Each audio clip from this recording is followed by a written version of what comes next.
word that they use. Do you have any response to that? Well, I don't think they mean that, and I think it's the first time they've heard it like they heard it. And frankly, the people that were questioning that statement, was it too tough? Maybe it wasn't tough enough. They've been doing this to our country for a long time, for many years. And it's about time that somebody stuck up for the people of this country and for the people of other countries. So, if anything, maybe that statement wasn't tough enough. And we're backed by 100% by our military. We're backed by everybody. And we're backed by many other leaders. And I noticed that many senators and others today came out very much in favor of what I said. But if anything, that statement may not be tough enough. What would be tougher than fire and fury? Well, you'll see. You'll see. Mr. President, is one of the options being considered a preemptive strike, a first strike? We don't talk about that. I never do. I'm not like the other administration that would say we're going into Mosul in 4 months. I don't talk about it. We'll see what happens. But I can tell you that what they've been doing and what they've been getting away with is a tragedy, and it can't be allowed. Mr. President, would you ever consider negotiations under different circumstances? Sure. We'll always consider negotiations, but they've been negotiating now for 25 years. Look at Clinton. He folded on the negotiations. He was weak and ineffective. You look what happened with Bush. You look what happened with Obama. Obama, he didn't even want to talk about it. But I talk. It's about time. Somebody has to do it. It's the no-win situation that can only be imagined by U.S. military officials tasked with preparing for a worst-case scenario, conducting a preemptive strike on North Korea. With little time to evacuate, millions of innocent citizens would be caught in the crossfire if the U.S. and its regional allies were to initiate a first strike, that would almost certainly result in high casualties on both sides. Such an operation would consist of a swift and multi-dimensional attack, as the fight would be defined by the first minute of combat, according to Jerry Hendrix, a retired Navy captain and senior fellow at the Center for New American Security. While Hendrix has not been briefed on the specifics of a possible preemptive strike option, he told CNN that the operation would likely include several strategies aimed to neutralize North Korea's defensive and counterstrike capabilities. Countering North Korea's relatively formidable surface-to-air missile defense capabilities, stealth American F-22s, F-35s and B-2 bombers would likely lead a joint air campaign with the help of Japanese and South Korean F-15 or F-16 fighters, he said. Unmanned aircraft could also be used to limit risk to pilots. The U.S. would likely move additional aircraft to the region in the event of an imminent strike, but also maintains 2 major air bases in South Korea, Osan with F-16 fighters and A-10 tank killers, and Kunsan with F-16s. Heavy air power can be called in from the Pacific island of Guam, through which the U.S. rotates B-1, B-2 and B-52 bombers. As U.S. and Allied aircraft take out priority targets from the sky, American warships would launch a barrage of Tomahawk missiles concentrated on North Korean missile sites, air defense systems and response corridors capable of launching a retaliatory nuclear weapon, Hendrix said.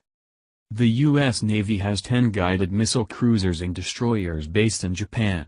The ships are armed with Tomahawk missiles for offensive purposes and the Aegis missile defense system that could be used to intercept North Korean launches. The U.S. could use cyber attacks to disrupt Pyongyang's weapons programs, though experts say that would only delay, rather than stop them. Urgent efforts to take out priority targets like air defense systems, retaliatory missile launch sites and service facilities, coupled with assumptions that the U.S.-led offensive would be met with heavy resistance, are likely to take a toll on the U.S. inventory of bombs and missiles, warned Hendrix. What is the plan to resupply? He said. The U.S. would need to ensure it had enough bombs, missiles and electronic warfare planes to destroy or disable North Korea's air defenses before deploying its heavy bombers, likely B-1s stationed in Guam, needed to strike North Korea's fortified nuclear weapons sites, according to Carl Schuster, a former director of operations at the U.S. Pacific Command's Joint Intelligence Center. Within minutes of initiating the attack, U.S. aircraft and artillery assets would also be forced to coordinate with Allied forces to destroy the thousands of North Korean missile tubes pointed directly at the South Korean capital of Seoul.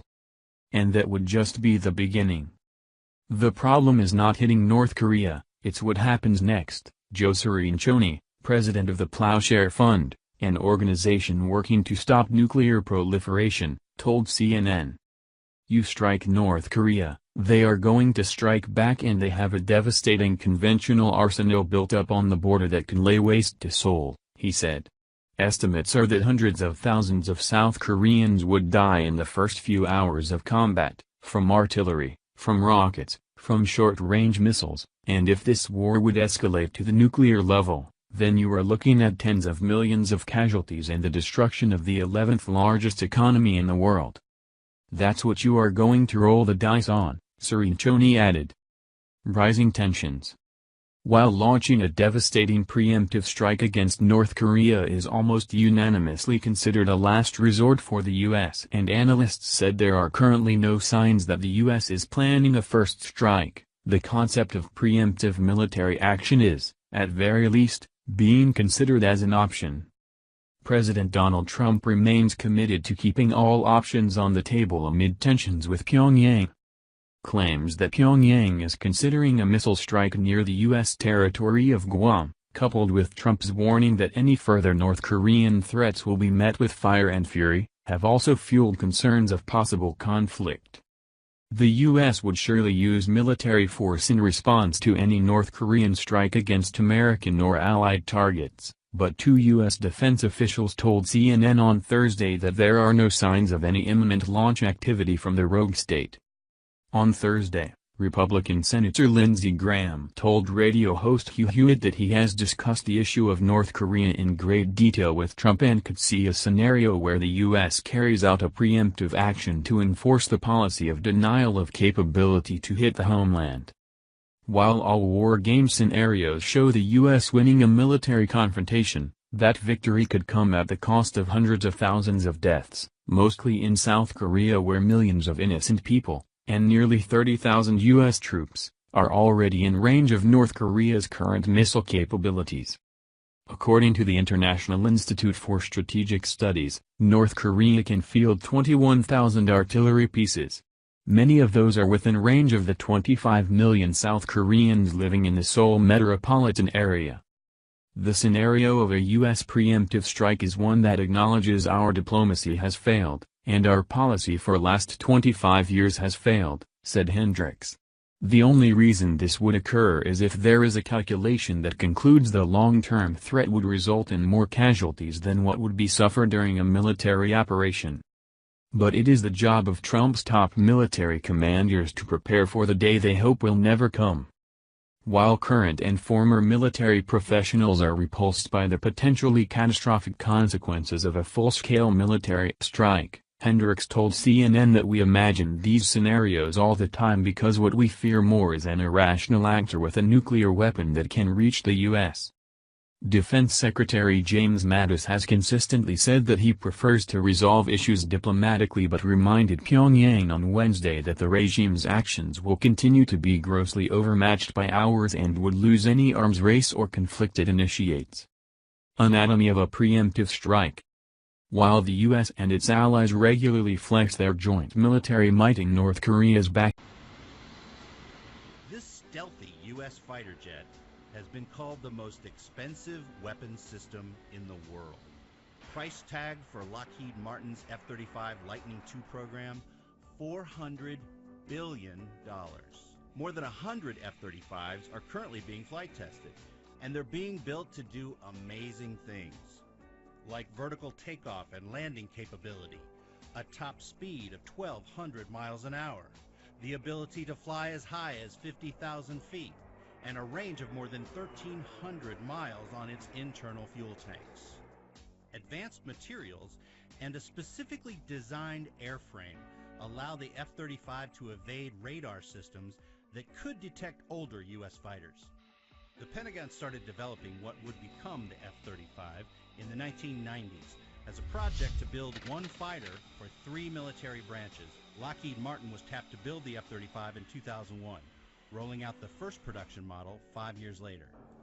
Now the pressure's on for the plane to prove itself. F-35 development is already years behind schedule and millions over budget. Congress's independent watchdog unit, the Government Accountability Office, warned in April that the F-35, quote, has a long way to go to achieve its engine reliability goals. It will need, quote, design changes and retrofits. I'll point out the obvious here. This plane has one engine. So that engine has to be extremely reliable. But the GAO says the engine reliability is less than half of where it should be, and the manufacturer has identified design changes. Pratt & Whitney, which makes the F-35 engine, says the GAO, quote, incorrectly assessed engine reliability. The engine achieves and exceeds specification requirements. A 2014 engine fire briefly grounded all F-35s for nearly a month. More delays could force the military to keep using aging FA-18 Hornets and A-10 Thunderbolts. After over 100 planes have been delivered, it's up to Congress to decide whether to keep the money flowing to fund this pricey plane. Tom Patterson, CNN. The proposition of conducting a full-scale preemptive attack remains a uniquely complex and risky undertaking. If Trump were to order the planning of such an operation, logistical preparations for a successful battlefield campaign against North Korea would take weeks or even months to put in place, according to analysts. The first challenge would be ensure Japan and South Korea are completely integrated in any plan for military action, according to Hendrix. The U.S. would also need to, at very least, inform China of any potential strike, putting them in a position where they know military action and communicating the expectation that they have to stay out of it, he said. Mark Hertling, a retired U.S. Army general and CNN analyst, said the tens of thousands of U.S. civilians, many of them military dependents, would first need to be evacuated from South Korea. When you see dependents beginning to leave South Korea and Japan, then you realize that North Korea is very close to crossing red lines, Senator Graham said on Thursday. The U.S. would also need to add to its forces in the region in what Hertling called a reinforcement of shooters. These would include U.S. Navy ships and submarines armed with cruise missiles, plus Air Force bombers that could operate out of bases in Japan or Guam, he said. Some of these are in places in the region, but not enough to decapitate North Korea in terms of their artillery, Hertling said. North Korea has thousands of conventional artillery pieces within range of the South Korean capital of Seoul. Studies have estimated South Korean casualties from artillery barrages to be in the tens of thousands on the first day of conflict. According to Hertling and Hendrix, the U.S. and its allies would need a couple of weeks of airstrikes to take out that artillery. And the U.S. would need the planes, bombs, fuel and support personnel in place to carry out that campaign, they said, comparing it to the country's Desert Storm operation against Saddam Hussein's Iraq in 1991. Hertling also said at least 2 U.S. Navy aircraft carrier strike groups would need to be in the waters near Korea before any U.S. attack. Once the priority targets are neutralized, the U.S. and its allies would have to keep up sustained operations for a fairly long period of time to maintain constant pressure on Pyongyang until all designated military targets are destroyed or the operation facilitates a change in regime or policy, according to Hendrix. Ground forces could have a role to play in the next wave of the campaign. Experts say between 90,000 and 200,000 U.S. troops would be needed to secure the nuclear sites in North Korea. According to the RAND Corporation and the Pentagon, North Korea has dozens of bases containing nuclear materials, most of them deep underground, meaning it could take time to locate and neutralize them. And facing a North Korean military with an estimated 1 million troops, South Korea would likely be called upon to contribute a portion of its 500,000 troops standing army. Ultimately, experts suggest that a military strike could set North Korea's missile and nuclear missile programs back a year or two, but note that any limited military action will yield little long-term strategic benefits. There is this sort of rational dictator theory going around Washington that we could strike him with a measured strike and warn Kim Jong-un that if he retaliated we would come back tenfold. That idea is absurd, Sir Inchoni said. That completely underestimates Kim Jong-un's strongman image, If he allows his country to be attacked by the United States, if he sits back and takes it, his days in office are numbered. There is no military solution, there's only a negotiated one, he said.